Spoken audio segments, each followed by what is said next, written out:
ব্রাজিলের খেলা দেখে আমি ব্রাজিলের ফ্যান হয়ে গেছি। বিশ্বকাপ এলেই যেন বদলে যায় বাংলাদেশ। প্রিয় দলকে নিয়ে আলোচনা সমালোচনা আর তর্ক বিতর্কে উত্তেজনা চলতে থাকে পথে প্রান্তরে অলিতে গলিতে সবখানে। তবে বিষয়টা যদি হয় ব্রাজিল আর আর্জেন্টিনা, তাহলে তো আর কোনো কথাই নেই। এবারে সেই উত্তেজনাকে কেন্দ্র করে টিএসসিতে দেখা গেল এক রোমাঞ্চকর দৃশ্যের।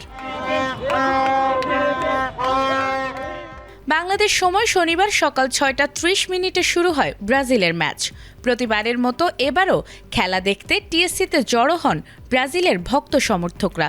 তবে সেখানে আর্জেন্টিনার সমর্থকরা থাকবে না তা কি হয়?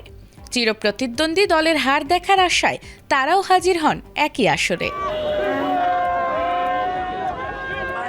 খেলা শেষে হাসিটা অবশ্য সবচেয়ে চওড়া ছিল ব্রাজিলিয়ানদের মুখেই।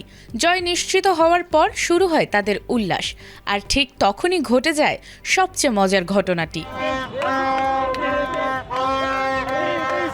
প্রতিপক্ষ ব্রাজিলের জয় সহ্য করতে না পেরে এক আর্জেন্টিনা সমর্থক জ্ঞান হারিয়ে ফেলেন। এরপর তাকে কোলে তুলে নিয়ে বিজয় মিছিলে মাতেন ব্রাজিলের সমর্থকরা। হাসি ঠাট্টা আর আনন্দে মুহূর্তেই জমে ওঠে পুরো পরিবেশ। এখানেই শেষ নয়, পরে সেই আর্জেন্টিনা ভক্তকে ব্রাজিলের জার্সি পরিয়েও উদযাপন করেন উল্লসিত সমর্থকরা। এরপর তিনি জনসম্মুখে আর্জেন্টিনা দলকে প্রত্যাহার করে ব্রাজিল সমর্থকদের দলে যোগ দেওয়ার ঘোষণা দেন। ব্রাজিলের খেলা দেখে আমি ব্রাজিলের ফ্যান হয়ে গেছি।